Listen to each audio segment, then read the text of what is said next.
Maligayang dumarating na bagong taon po. Happy incoming New Year. Yung Happy New Year na yan, kasi merong dapat new. May dalawang element, that there's newness and there's the element of time. Kaya sabi, year. So, panahon ang pinag-uusapan, and New Year, merong dapat nagiging bago. Timing is as important as the deed itself, sometimes even more significant. Galatians 4:4, but when the time set had fully come, God sent His Son. Even the sending of the Son had to be timed correctly, properly, perfectly. Para sumaya, ang dapat natin ma-observe, isa sa mga madalas ma-neglect, tamang panahon. Dapat tama ang timing. Hindi lang tama ang ginagawa, tama ang timing. Tama ang pag-iisip. At tayo'y sumasakay, hindi sumasalungat sa pagdaloy ng panahon. Panginoon, salamat. Salamat po dahil merong time na maaari naming maunawa paglipas at pagdaloy ng panahon na merong kanyang sariling energy, sariling kapangyarihan na dapat ay matutunan naming sakyan at hindi salungatin. Be our speaker, our teacher. Prepare our hearts for what we like to be a happy or happier new year, new chapter, new time, new mindset. Speak to us, Father. Be our speaker. Lead us unto greater godliness. In the name of Jesus we pray with thanksgiving. Magandang balik-balikan ang itinuro ng pinakamarunong na taong naglakad sa balat ng lupa tungkol sa oras at timing. Ecclesiastes 3:1-13. There is a right time for everything, and everything on earth will happen at the right time. There's a time to be born and to die, to plant and to pull up plants, to kill and to heal, to destroy and to build, to cry and to laugh, to be sad and to dance with joy.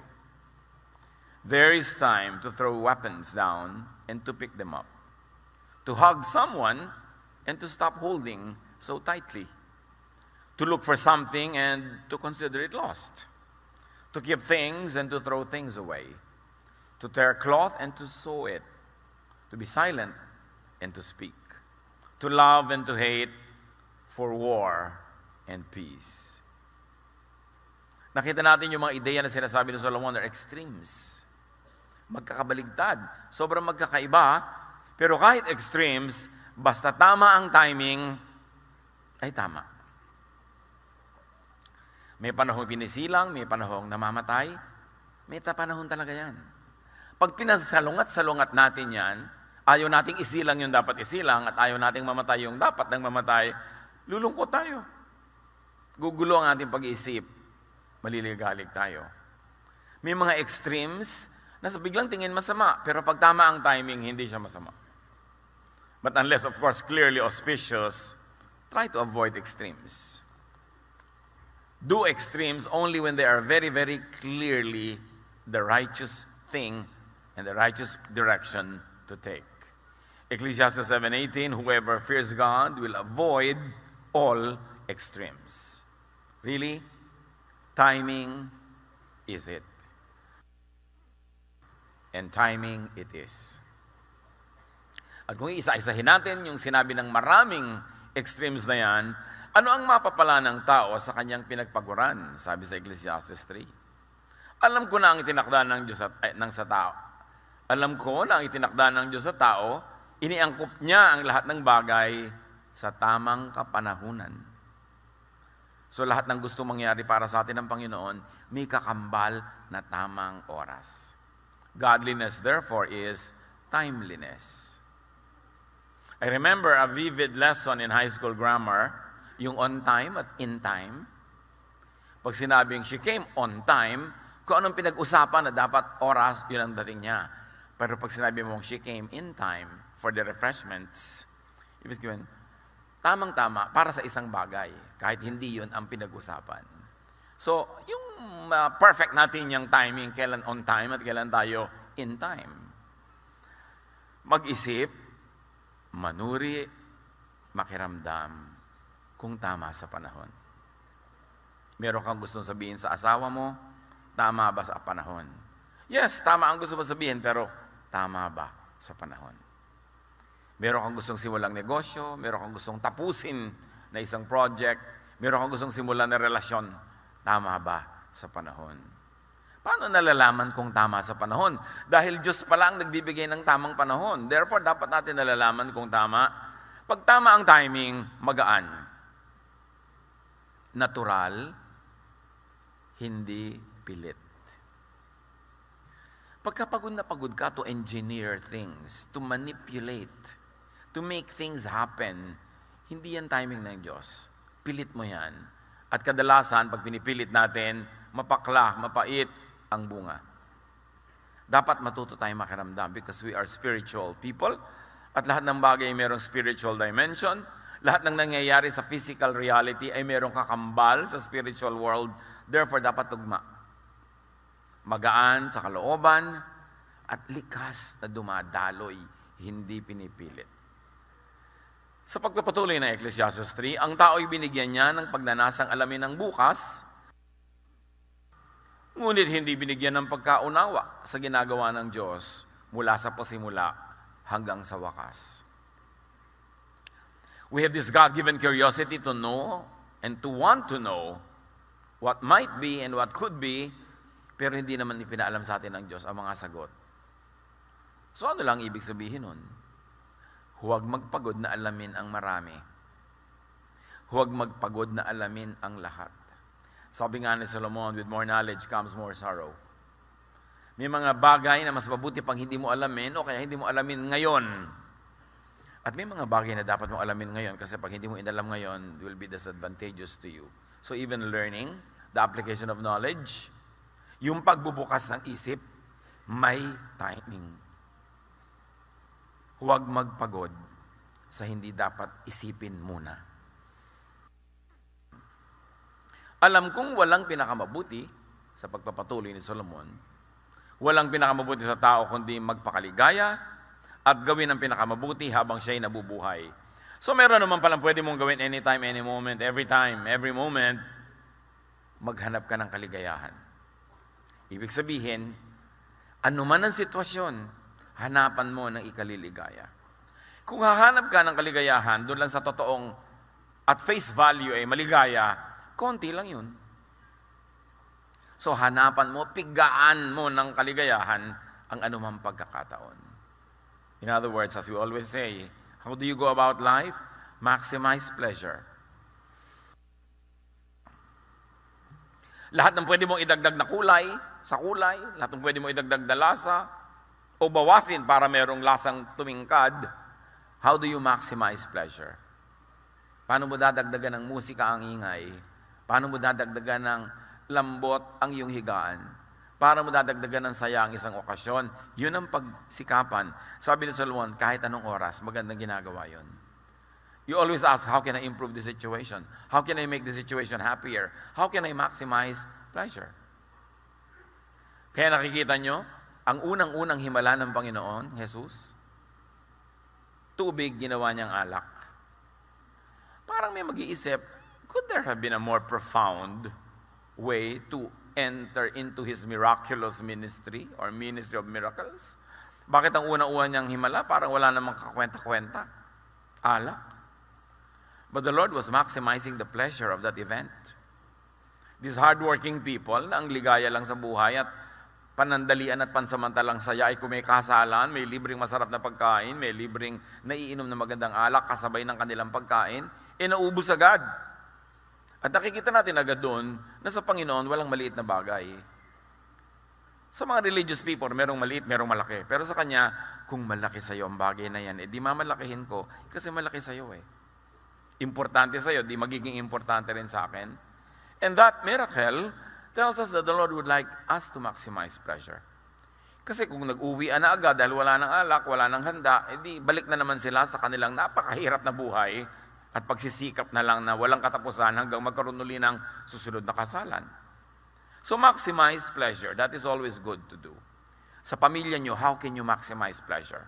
When you have an event, when you have a gathering, and even at work, how can you maximize pleasure? Yung mga iba, yung Monday na naman, pasukan na naman, ayaw pumasok kasi parang impyerno ang trabaho. But how can you make the workplace more pleasant? How can you maximize your happiness while at work? Kasi kung nagtatrabaho ka ng 8 hours a day, ipagpalagay ng 8 hours a day, edi that's 1/3 of your life every day. So dapat kahit sa pagtatrabaho, may kaligayahan ka. Hindi lang 5 o'clock na, uwi na, pagsisimula akong lumigaya. Kasi merong nasayang na panahon. So you maximize pleasure and you minimize pain. Nag-aaway kayo mag-asawa, how will you minimize the pain? Pwede. Merong may sakit na kamag-anak o mahal sa buhay, how will you minimize pain? Merong kabiguan, merong hindi pumasa sa board, merong paulit-ulit na nabibigo, how will you minimize pain? Because pain is always around. And the wise people of God will master the art of minimizing the pain. So we maximize the pleasure, we minimize the pain, and all the time, we do the most good. Pag meron tayong 3 matatandaan na dapat gawin sa buhay, I suggest yung 3 yan. Yan lang ang sinasabi ng scriptures. From cover to cover. Lalong-lalo na specialize yan ni Jesus. That you maximize pleasure, minimize pain, do the most good, every week, every day, every hour. Because every day, every week, every hour that passes is wasted if you're not able to maximize life. So how do you say, Happy New Year? Greet tayo ng ganyan, Happy New Year. It's as good as asking, how can I maximize your pleasure? How can I help minimize your pain? Pwede ba kitang ipagamot kung wala kang panggamot? Pwede ba kitang regaluhan ng isang napakagandang higaan na bagay sa iyo na hindi ka na makabangon? Pwede bang batang-bata ka pa, regaluhan na kita ng hospital bed? Ay, wag naman po, dahil wala akong sakit. Kailangan bang may sakit ka para humiga ka na tumataas yung ulo mo, tumataas yung paa mo? Can you not have that pleasure early on? How can you maximize pleasure? How do you do the most good? O may binigyan ka, tinutulungan mo lagi, kamag-anak mo, pero may kasabay na bunganga. So, na-maximize yung pain, na-minimize yung pleasure, and you minimize doing good by depreciating the value of what you did by saying all kinds of hurting words. Pero baligtad tayo kuminsan eh. We are very good at minimizing pleasure. Yung mga sadista, merong isang pamilya, yung tatay nila, napakasadista. Kaya nagpipilit mag-picnic yung mga bata. So isinakay, piknikan, pagdaan nila doon sa magandang view, o tingnan nyo na, tas uwi na sa bahay, kinain yung food. Maximize pain, minimize pleasure, and do the least good. Sayang. And that is real. That's a totoong eksena yan sa buhay. And that has many variants in our daily lives. How do we maximize pain? May sakit na yung kamag-anak mo, uusigin mo pa, ayan, marami ka kasing kasalanan. What are you doing? You are maximizing the pain. Binigyan mo nga ng prutas, pero sinermonan mo nga takot-takot. You are minimizing the pleasure. Kailangan magising tayo sa mga kasinungalingan na ito ng buhay na actually reality ng marami kasi hindi lang nag-iisip. Dadalaw ka sa isang tao, ang laki-laki ng effort mo magpunta doon, ang ending nag-away kayo, di ba sayang yung time? Nag-invest ka ng time, tas ang ending nag-away pala kayo. Kaya yung mga ibang naka-duty, yung mga marino na 10 months na nasa barko, pag-uwi, mag-aaway pa ba kayo noon? Kailangan isikapin na hindi para yung oras, huwag masayang. Kasi pag nagtampuhan kayo, pag nagtampo si Mrs. ng 3 oras, masusuyo din naman sa ika-4. Ngingiti-ngiti naman kahit unti-unti. Mamaya nakapulupot na uli sa'yo. Pero sayang yung 3 oras. Bawat tik-tak ng orasan, papalapit tayo ng papalapit sa kamatayan. Yun ang totoo. So huwag tayong magsayang ng sandali. Alam ko rin kaloob ng Diyos nang ang tao'y kumain, uminom, at pakinabangan ng bunga ng kanyang pinagpaguran. So these are all in time and those all on time. Meron kang dapat ginagawa in time. Halimbawa, Hindi mo pa balak na magtanim, pero biglang nag-uulan ng ilang araw. Wow, maganda magtanim. This is doing it in time. Pero meron talagang panahon na magtatanim ka na on time. Kasi pag hindi mo kasabay nagtanim yung mga ibang farmers, later on, nag-harvest na sila, ikaw hindi pa, lahat ng daga lilipat sa'yo. Kasi ikaw na lang yung may fruit. So may on time, may in time talaga. Marunong ka makiramdam na iniiba mo yung nakaset mong schedule na in time, na on time, kasi merong dapat gawin in time. Okay, parang on time na, napagalitan mo ang iyong anak dahil hindi siya pumapasa sa maraming bagay, pero biglang ang okasyon ay iba ang takbo. Parang panahon nito para tayo magsaya, so you do it now in time. Kung ano ang hinihingi ng okasyon, whatever will yield the best results for you, marunong ka dapat mag-adjust. Hindi ka slave dapat ng orasan, marunong ka dapat sumakay sa sinasabi ng panahon. Ecclesiastes 3:14-15, alam kong namamalagi ang lahat ng ginawa ng Diyos. Wala nang kailangan idagdag at wala ring dapat bawasin. Gayon ang ginawa ng Diyos upang ang tao ay magkaroon ng takot sa Kanya. So kahit ano palang pagsisikap natin, wala naman tayong maidadagdag at maibabawas. That is in the general scheme of things. But we can of course influence the specifics that are very close to our daily existence. So flow na lang. Do not over-manipulate time and life. Merong normal na takbo yan. Makidaloy sa agos. Kung time na malungkot ang mood, at dapat talagang maging malungkot, may gain din yan. Meron din yan na benefit. Huwag mong pilitin na ibahin kung yun ang dinadala ng panahon. Lahat ng nangyayari ngayon ay nangyari na noong una, gayon din ang magaganap pa. Paulit-ulit lamang ang mga pangyayari. Kahit climate change. Ang laki-laking issue yung mga tao ngayon yung climate change. Totoo, meron tayong pwedeng gawin to mitigate the negative effects. Meron tayong pwedeng gawin para ma-maximize yung pleasure, ma-minimize yung pain, and to do the most good about it. Pero kung may climate change, edi may climate change. Sabi ng Ecclesiastes, ang nangyari ngayon, nangyari na noon at mangyayari pa uli. Paulit-ulit lang. Except that we were not here when the major other climate change happened. Except na hindi ganito karami ang tao noon, o baka ang dami din, nag-climate change sa bawasan. Ang mahalaga mga kapatid, adjust. Lagi nang po problema yung mga iba about this climate change at nawawala yung kaligayahan nila, puro fear ang nangyayari. Adjust. Sabi, Pastor, bakit po ngayon December umuulan? Eh di umulan, magpayong ka. Ba't mo pinaproblema? Mapipigil mo ba yan? Paano po yan? Yung summer, hindi na summer. Eh di ilipat natin yung summer. Kung tag-ulan na ngayon pag summer, di dapat ilipat natin yung mga kalendaryo natin. Kung kailan hindi tag-ulan, doon ka mag-schedule ng kasal. Doon ka mag-schedule ng mga gathering, adjust lang tayo. Why problematize it? Solomon said, what has been will be, is coming and is going on, and it will keep going on. Because there's nothing you can add or subtract from creation. Hindi end of the world dahil lang lumipat ang ulan. Hindi end of the world dahil lang uminit o lumamig. Kailangan lang tayong marunong mag-adjust. At yung ginagawa natin na abusive ways, bawasan o tanggalin para makatulong tayo na mabawasan yung hirap to minimize the pain. In other words, marami tayong ginagawa meaningless. To worry, to over-worry, to manipulate what we cannot manipulate. No matter what people do, nothing is added to nor subtracted from creation. In fact, since creation, up to now, not one drop of water is lost or gained. Recycle lang ng recycle.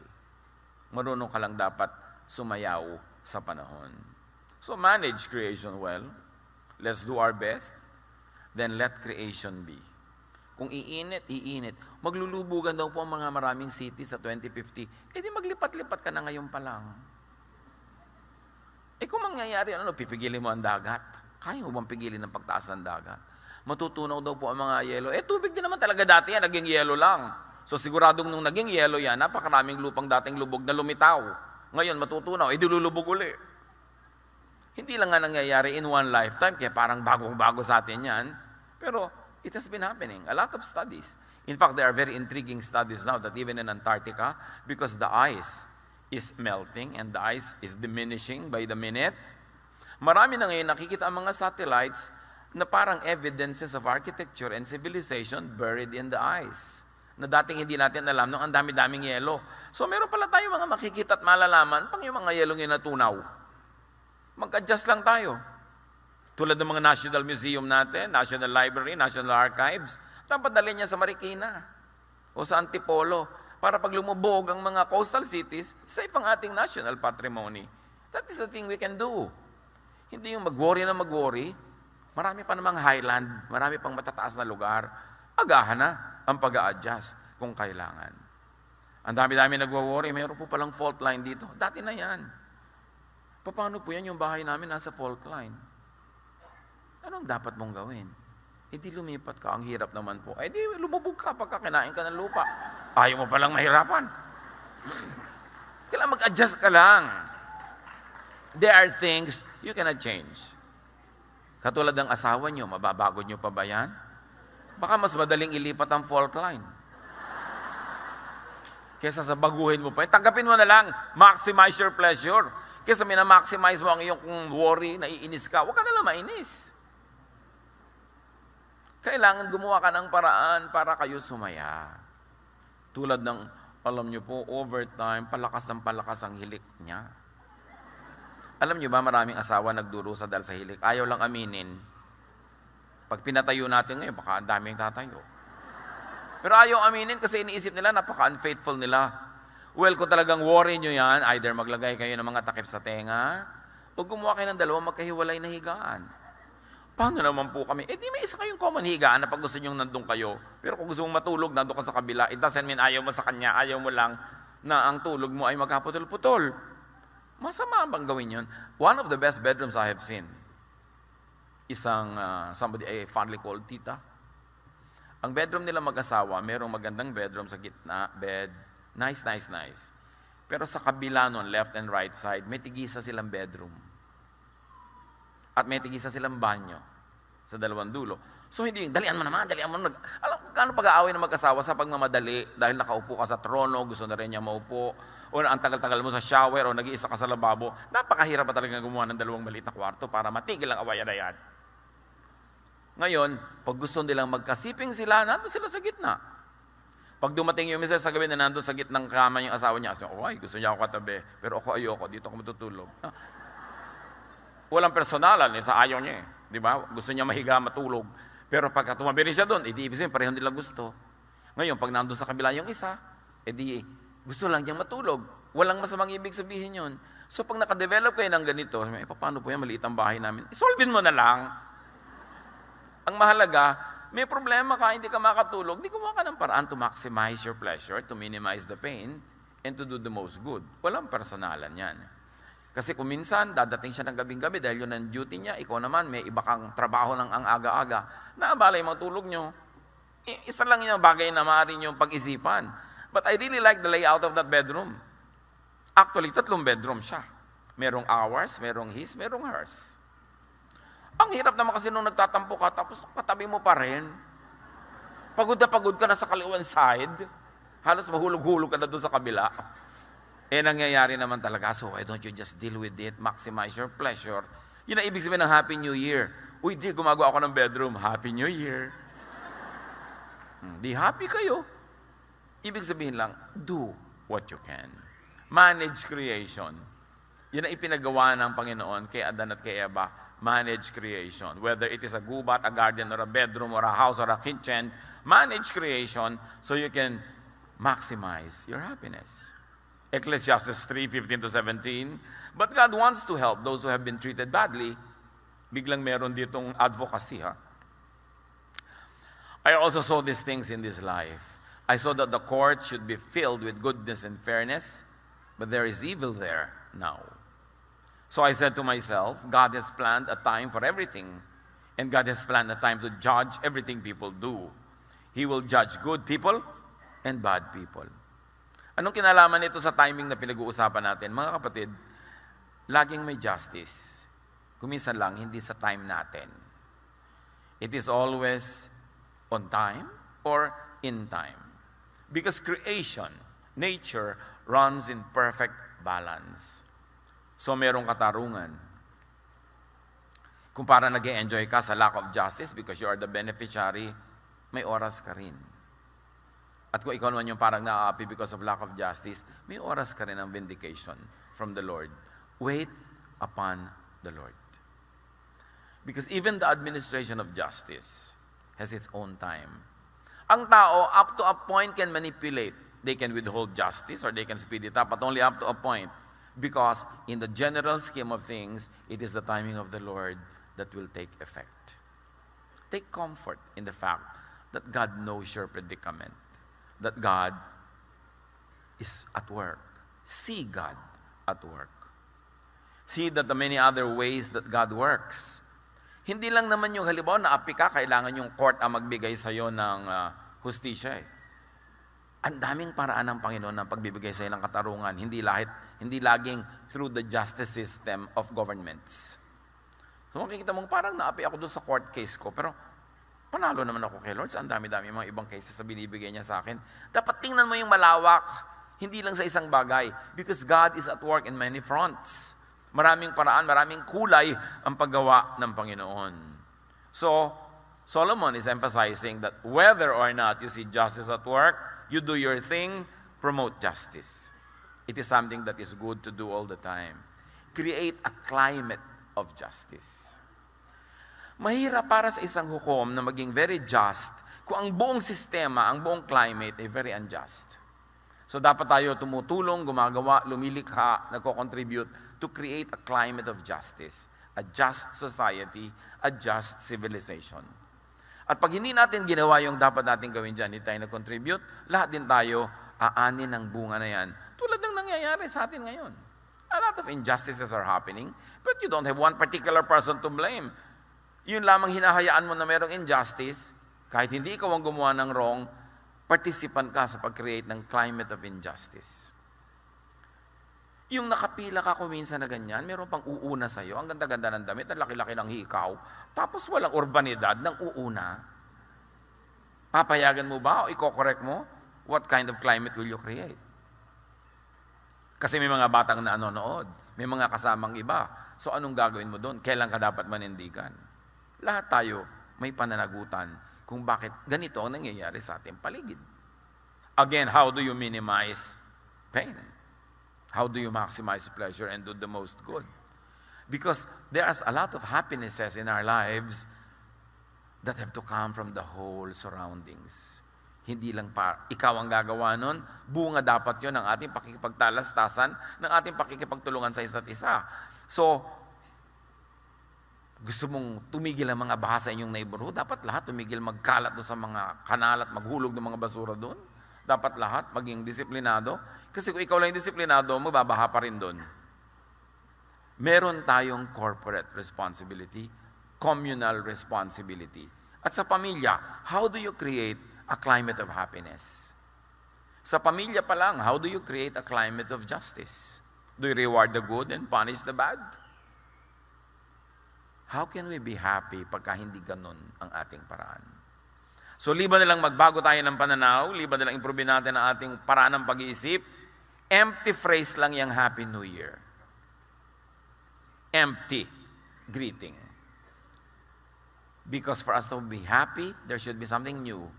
New time, which means a new opportunity, but also means a new kind of mentality. I have experienced a therapist na nag-aayos siya ng mga bone disalignment na hindi ka lang nakahiga pagka tinitreat ka niya. Tumatayo ka, lakad ka ng lakad, tapos tinitingnan niya yung galaw mo at may mga time na bigla niya itutulak yung hips mo. Sa gitna ng paglalakad mo, may timing ang kanyang treatment ng bone. Yung nakalawit yung tuhod mo, kukuya-kuya-kuy ka na gano'n, tapos binabantayan niya, may timing na bigla niya ito-twist. So hindi lang basta-basta ginagawa niya yon, may tamang time. Kasi may mga time na nakabuka yung joints mo, may nakasara, so pag may ikinokorek ka ng nakasara yon, edi magkakabali-bali lang yung buto mo. At marami tayong ginagawang gano'n sa buhay, mga kapatid. Tama yung ginagawa pero wrong timing. So makiramdam. Wala kasing formula para malaman kung kailan yung right time. Ecclesiastes 3:22. Kaya naisip kong walang pinakamabuti, kundi pakinabangan ng kanyang pinagpaguran. Ito ang ating bahagi. Mainam yan ulit-ulitin kasi mayroong malalim na kahulugan. Earn your pleasure. Plant to harvest. What are you planting in your company? What are you planting in your family? What are you planting in the community? Because that is what you will harvest. And very importantly, Solomon is always saying, do what you enjoy. And enjoy what you do. Gaano karami sa ginagawa niyo mga kapatid ang hindi naman enjoyable? Okay, ang gandang business opportunity. Pero alam mo, hindi mo gusto yung karakter nitong magiging makasosyo mo. Tutuloy ka pa ba for the prospect of profit? Pero pagtsatsagaan mo itong mga taong ito, why do something that is not pleasurable? Lalong-lalo kung hindi na naman maiiba ang kinakain mo, yun na rin yun. May pera ka na rin. Wala nang malaking pagbabago sa buhay mo whether or not you did this business. Why will you do it if there's a lot of pain? If your pain will be maximized and your pleasure minimized. So nag-iisip-isip tayo, ano bang mahalaga sa akin? Kumita ng magdagdagan ng kita ko o madagdagan ng kapayapaan ko, ang aking katahimikan. One of the luxuries in life when you have already made enough money is that you have the choice who to work with. At kung ayaw mo, hindi ka sasaya, di wag. Bakit mo kailangan gawin? And I have counseled many business people on this area na ay, ang laki ng opportunity. Somebody calls me. Ang laki ng opportunity. Talagang malaki. Kaya lang yung kapartner, questionable. Yung parang magkakaroon ako ng discomfort. So, well, kahit naman gawin yung business mo yan or not, ang kakainin mo pa rin 3 times a day, ganito karami. Ang kailangan mo pa rin, 1 car at a time. Hindi mo rin naman dadagdagan ng kakainin mong steak. So, why do this business? Wag na lang, kasi merong displeasure. Kung minsan, iyayakap mo yung kahit ayaw mo kasi necessity.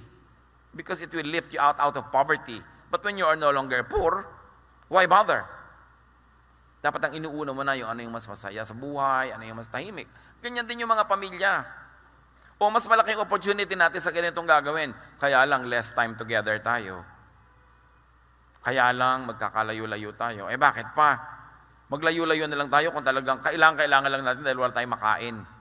Pero may kinakain na tayo, meron tayong basic ginhawa, eh magsama-sama tayo dahil who knows kung sino ang biglang mamamatay bukas. Hindi natin alam yun. So pinipili natin kung ano yung magiging maximum pleasure, minimum pain sa buhay. Hindi yung maximum kita, minimum kita, yung pleasure, yung pain, your happiness, and the doing good. Yun ang mahalaga na i-factor sa pagde-decide. At sino ang makapagsasabi sa kanya kung ano ang mangyayari pagkamatay niya? Sabi ni Solomon. Isa pa kasi yan na nagpapinoproblema ng tao. Nasaan na po kaya ang tatay ko ngayon? Puntahan mo na lang malaman mo. Kasi ibang gusto nila nung napakasimpleng sagot para lang lumigaya sila. Pero sinabi nga, sino makapagsasabi kung ano ang mangyayari pagkamatay ng tao? Si Solomon na nagsabi noon. Meron tayong general idea na itinuro sa atin ng catechism, ng religion, ng Bible study. Pero do not overthink. Do not over-theologize about eternity or post-earthly life because the Bible doesn't tell us details. Be careful with religious teachings na sobrang detalyado ang future events. They are usually based on some vague verses at bumuo sila ang kanilang guni-guni ng fully scripted eternal life. You don't need to buy that. We don't know what holds the future, what the future holds, but we know who holds the future. And we know that the future is in God's hands. Hindi natin kailangang malaman bawat detalye kung ano mangyayari. Ano po kaya, Pastor, ang kulay ng pakpak ko? Uy, tanong mo muna, magkakapakpak ka ba? Kailangan mo talagang lumipad sa eternity. Ano po kaya, paano yung mga kaaway ko noon? Katulad ng tanong kay Jesus, paano yung 7 ang naging asawa sa lupa? Sinong asawa sa langit? Sabi ni Jesus, para mga anghel na sa kabila, wala nang ganyan-ganyanan. Jesus was saying, look, God will take care of this. You don't have to worry about these things. Pero yung iba talaga, lagi natatakot mamatay, natatakot na ganito. Paano po yung stepmother ko? Kasama ko rin sa langit. Yung nakaaway ko, kasama ko rin ba yan? Isa yan na nagtatanggal ng happiness natin eh. Nababawasan yung excitement to be with the Lord in an eternal spiritual context. Because we over-worry. Tapos parang gusto mo talaga may mga magpunta sa impyerno. Ibig niyo po sabihin, yung mga kapitbahay ko, hindi rin sila pupunta sa impyerno dahil na born again din. So gusto mo ikaw lang. Yung mga bagay na hindi dapat pinag-iisipan. Kasi kahit anong pag-iisip ang gawin mo, sayang lang, hindi mo rin masosolve. Ecclesiastes 4:4, nakita ko rin ang tao ay nagpapagod upang mahigitan ang kanyang kapwa. Ngunit ito man ay walang kabuluhan, tulad lang ng paghahabol sa hangin. How much do you do? Do you do because you're only trying to compete with someone? May nagsabi, bakit po may mga pamilyang ang yayaman na nila? Pagkayaman-yaman na, wala pang tigil ng pagpapayaman. Sabi ko, alam mo, may mga pamilya na may mga sibling rivalry. So yung magkakapatid na yan, kahit bilyones, trilyones ang pera, may personal silang paligsahan, kaya ayaw nilang tumigil. Hindi lang dahil gustong-gusto nilang kumita, kasi may mga kalaban sila. Meron silang audience, meron silang pinaghihigantihan na dating umapi sa kanila, ng small sa kanila noong araw. So gusto lang ngayon madaig. Pero sabi ni Solomon, sayang ang pagod kung ginagawa mo lang yan para daigin ang kapwa. Useless. What is useless and waste of time? Competitive hard work. Competitive acquisition. Just to outdo your neighbor. Yung pagod na pagod ka ng paliitin ng bewang mo dahil lang mas maliit ang bewang ng kapitbahay mo. Diba? May ganun eh.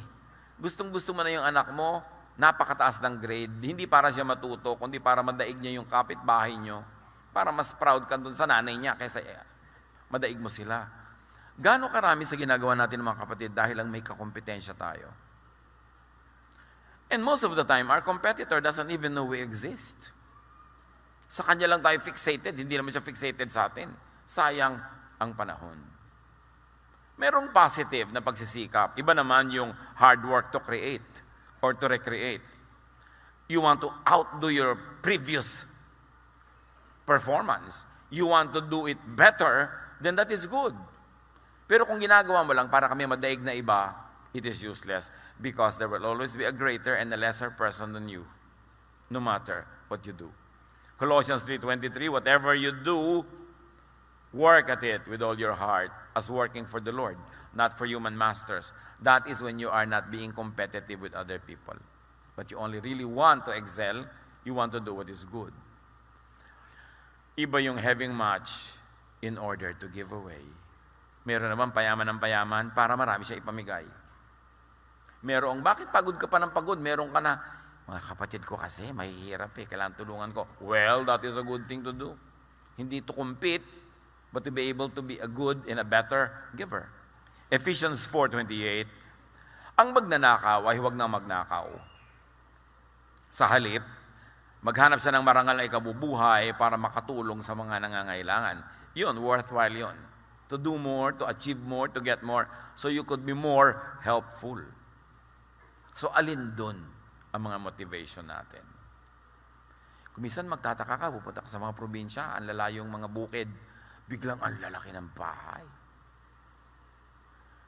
Makita mo may gumagawa doon. Gaano kalaki doon ang competition na magkakapit-bahay? Anak, yung kapitbahay natin, nagpapagawa na ng bahay. Daki-laki mong padala mo. At magpapagawa na rin tayo. Di ba? Gaano karaming hiling ng mga nanay yan sa mga OFW nila, anak? Palakihan ng bahay. Korteng vapor ang bahay mo, ha? Nakakita na kayo ng mga ganun mo, korteng vapor. Yung iba, korteng aeroplano naman nagagawin nila mga bahay. Yung isa naman, bungalow, ang laki ng hagdan kahit walang pupuntahan. Competition. And usually sa probinsya mo makikita to. Kailangan nyo ba talaga ng ganong kalaking bahay? Meron pa ako nakausap, at nalaki ng bahay nyo. Alam nyo po, kasi dati minamaliit kami ng neighbor namin eh. Asa naghihiganti lang kayo? Sa pagkalaki-laking bahay nyo, nagkautang-utang kayo, naghihiganti lang pala kayo. Habang naghihiganti ka sa isang tao, ibig sabihin alipin ka pa niya, kasi yung ginagawa mo, may kinalaman sa kanya. Hindi mo ginagawa para sa'yo dahil sa'yo, kundi dahil sa kanya. So hindi ka pa malaya. The best revenge is not to take revenge. Dahil habang nagre-revenge ka pa, siya pa ang reference point mo. Alipin ka pa niya. Naaapi ka pa niya, napapahirapan ka pa niya nang hindi niya alam. So set yourself free. A free mindset to do the most good because that is what you want to do. And not to maximize your pain para ka makaganti. Nakakaganti ka nga, but you're maximizing your pain? What's that? Kailangan you minimize pain. Ecclesiastes 4:5-6. Sinasabi nilang mangmang lamang ang naghahalokip-kip ng kamay at nagpapakamatay sa gutom. Ngunit mas mabuti pa ang isang dakot na may katahimikan kaysa dalawang dakot ng pagpapagod at paghahabol sa hangin. A handful where there is peace is better than 2 handfuls where there's a lot of sorrow and a lot of troubles and a lot of stress. Dapat alam natin when to stop.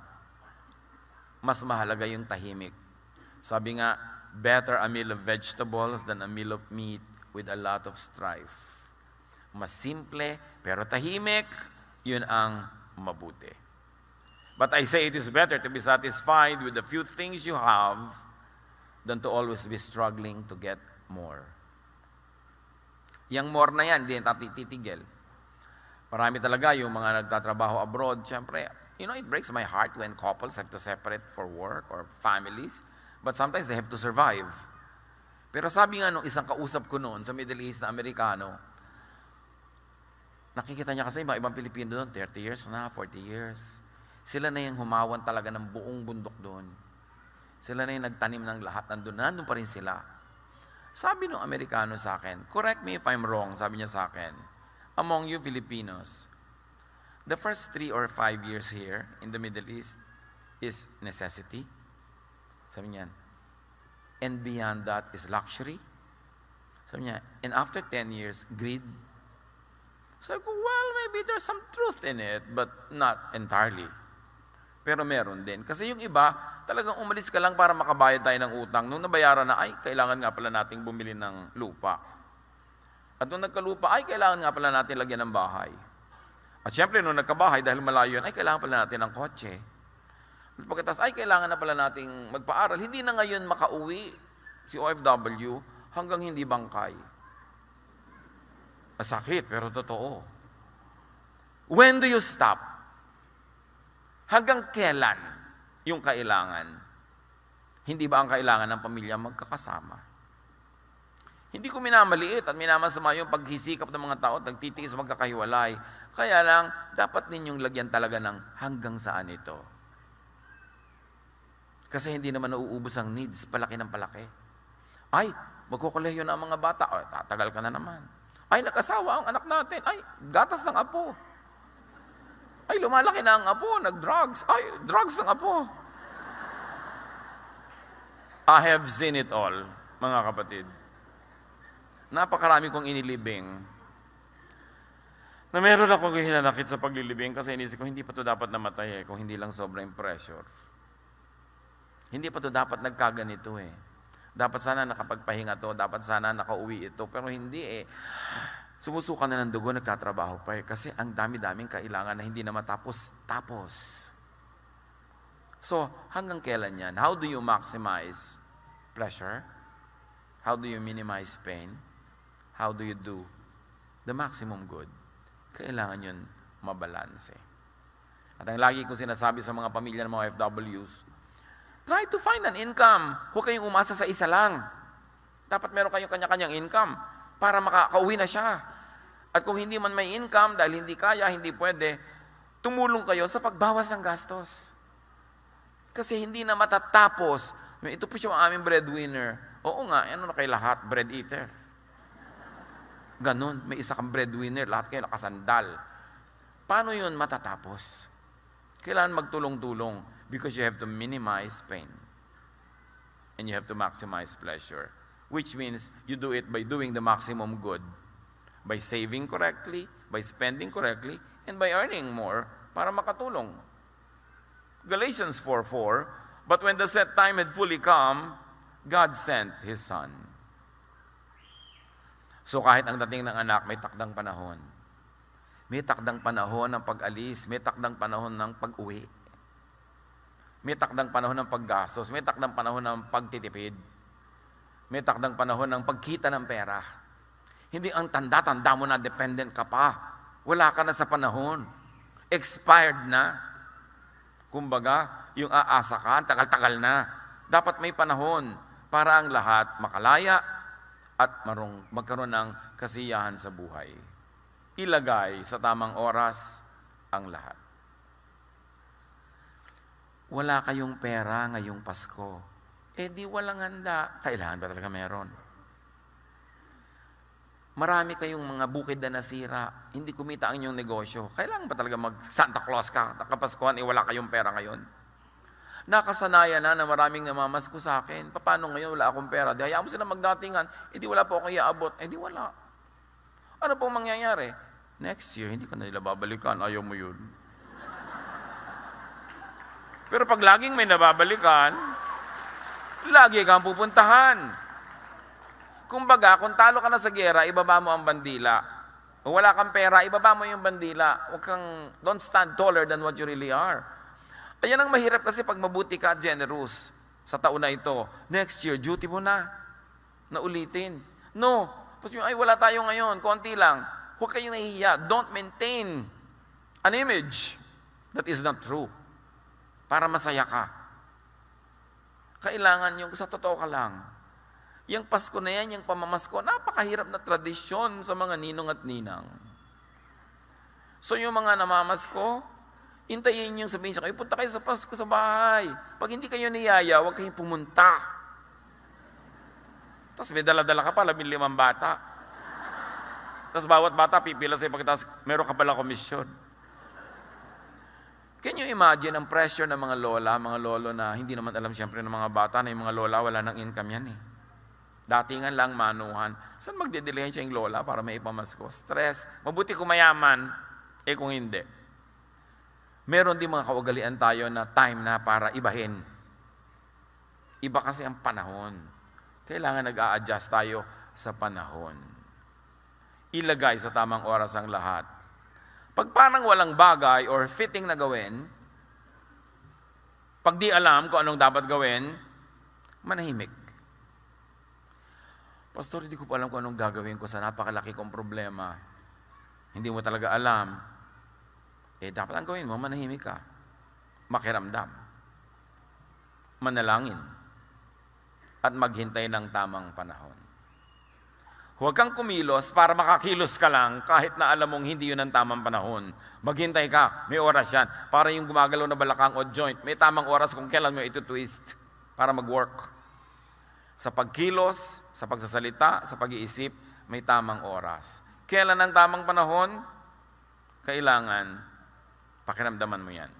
It's a spiritual activity to find the right time. Walang manual. Dapat, yung pangyayari, parang nagtutulong-tulong ang buong universe para dalhin sa'yo yung gustong dalhin sa'yo, alam mo tamang panahon yun. Kusa, bumubukal, hindi pilit. Kahit pag-ibig, kung may magmamahal sa'yo, kusa kang mamahalin, bumubukal, hindi pilit. Kahit anong pilit ang gawin mo, hindi mo talaga yan mapipilit. Kailangan maluwag, magaan, at tumatalab. So, kailan ang tamang panahon? Spiritual activity yan, I cannot tell you. Pero kailangan, sabi, be still and know that I am God. Watch God at work. Makiramdam ka, sumunod ka. Pagka lumakad na ang Diyos, sumunod ka. Pagka huminto ka, huwag mong pangunahan. Kung hindi mo alam ang gagawin, wala kang dapat gawin. Kaysa magkamali ka. Maghintay. Ipararamdam yan sa'yo kung nakikiramdam ka. Ecclesiastes 3:1, there's a right time for everything, and everything on earth will happen at the right time. Happiness is a matter of timing. You do the right thing at the right time, that will be happiness. Kailangan sensitive tayo sa sinasabi ng panahon. Panginoon, turuan niyo po kami na maging mapagpakiramdam, maging sensitive, Turuan nyo kaming dami-damihan, haba-habaan ng aming quiet time, quiet moment with you, para madinig namin ang inyong tinig, ang inyong udyok, ang inyong direksyon. Turuan nyo rin po kaming suriin ang aming ginagawa sa maiksing buhay na hiram mo sa amin. That we should be maximizing pleasure. But is that what we're doing? We should minimize pain. Pain namin at pain ng iba. And we should do the maximum good. Para sumulit ang pahiram na oras nyo sa amin. Na may takda na babawiin nyo rin. Nawa, Panginoon, maging sensitive kami para walang masayang na panahon. Maipagdiwang, maipagbunyi namin ang bawat sandali na buong kabaitan niyong ipinahihiram sa amin. Magbulay-bulay tayo sa mandali. Isipin ang pagsasayang natin ng oras sa mga bagay that brings pain instead of pleasure. Sa mga bagay that minimizes our goodwill and our righteousness. At sa mga bagay na dapat nating ayusin para mapasaya natin ang ating kapwa at ang ating sarili. Magbulay-bulay, sumandali.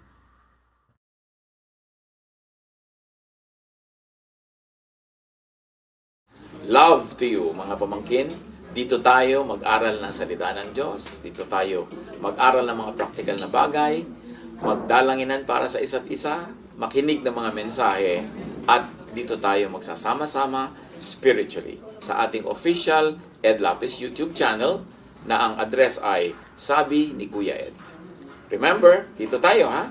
Sabi ni Kuya Ed, ang ating official YouTube channel.